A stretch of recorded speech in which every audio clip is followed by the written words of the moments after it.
Thank you so much. Well, seems like it's easier than ever for criminals to steal our credit card information. And once someone has that information, they can really do almost anything with our identities. Well, new technology will soon be in your pocket, and they hope this will significantly cut down on credit card theft. Now, it is called the EMV chip, if you've never heard about this before. And here to tell us much more about it is Jonathan Patrick from UT Federal Credit Union. Thank you so much for coming in. Thank you for having me. You actually bought one of these cards, so I'm going to hold it up in hopes that we can actually zoom in on the chip while we're talking as well. But explain exactly what this is, because so many people haven't heard about this. So EMV is just the fancy little chip you're seeing on cards these days. It's very well used in Europe. That's what EMV stands for, actually, is Euro, MasterCard, Visa. So the two companies came together to produce that. It's been used a lot in Europe, but not so much in the U.S. until recently with some current regulation that's getting ready to kick in. The particular card I'm holding here is a Capital One. Several credit card companies are beginning to offer this now? Absolutely. So just the bigger issuers are starting to do that, and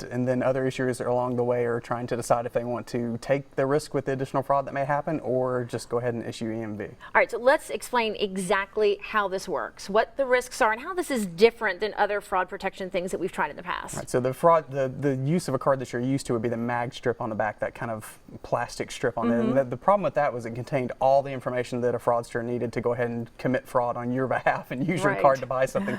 EMV is a little bit different. The chip actually randomizes that one transaction. It's unique to that transaction. So the idea being that the fraudster can't copy the information on the card quite as readily. Because essentially if they were going to use that number, it wouldn't work during the next transaction. Theoretically. All right, and also we were talking a little bit about this could change where people out there, the credit card thieves and identity thieves, actually look for victims.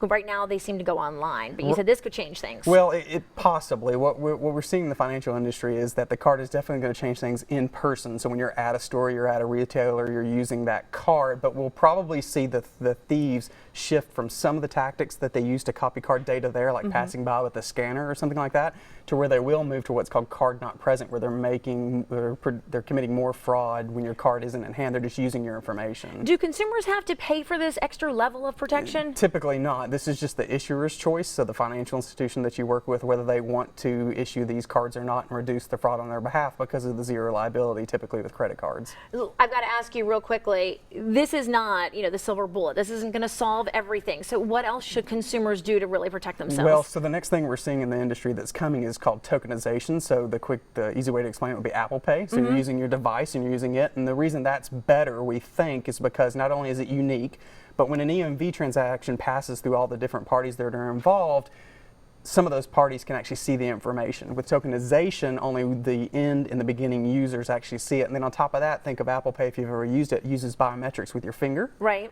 And so now a fraudster has to have that on top of the chip information. So you think that's the avenue which we'll see more growth? Right, and I think that's what's interesting about this is that EMV, it could be that EMV gets leapfrogged by tokenization. So that's why some issuers are holding off on EMV. Well, Jonathan, hopefully we'll have you back to talk more about that if we see it popping up as well. Even more. A lot of people, like you said, using Apple Pay already. So we appreciate your time. Thank you so much. Thank you so much.